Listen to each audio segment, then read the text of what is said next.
Nu a fost ușor. Am fost la o livadă de meri. Cameramanii ne-au pus diferite poziții. Să ne trăim, practic să ne trăim prin iarbă, să ne culcăm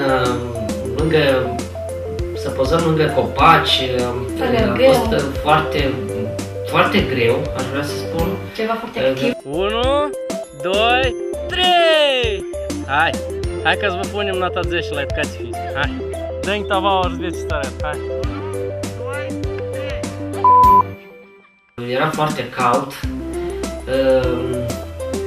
dar sper că s-a primit niște amintiri foarte, foarte frumoase.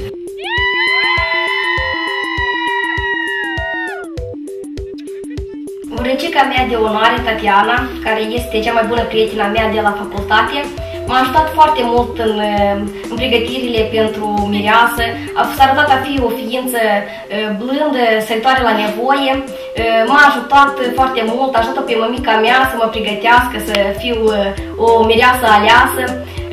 Când am plecat să ne filmăm în livada cu flori, a fost ceva extenuant pentru noi, era o căldură nemaipomenită afară, eu eram machiată și ceea ce nu trebuia să fie în contact cu razele solare, mă simțeam foarte rău, dar deși trebuia pe față să arătăm emoții pozitive, să fim veseli, să arătăm bine, să zâmbim, să ne sărutăm, să ne cuprindem, ceea ce pentru noi a fost ceva foarte greu de realizat pe o astfel de temperatură înaltă.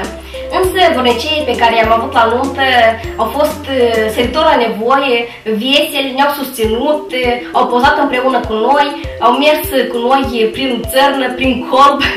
Chiar la urmă au spus că la mine la nuntă tot așa să te duc. Să colbăiești bine întâi și pe urmă să mă duci la local. Ce recomanda la tineri Linghirescu și să înarmeze ca să aibă răbdare, să fotografieze și să filmeze în general? Să iei cu dânse multe șervețele umede, uscate, asta e bun. rujă de buză, numai decât, mult zâmbet în buzunar, flori vii, frumoase ca mele și multe săruturi.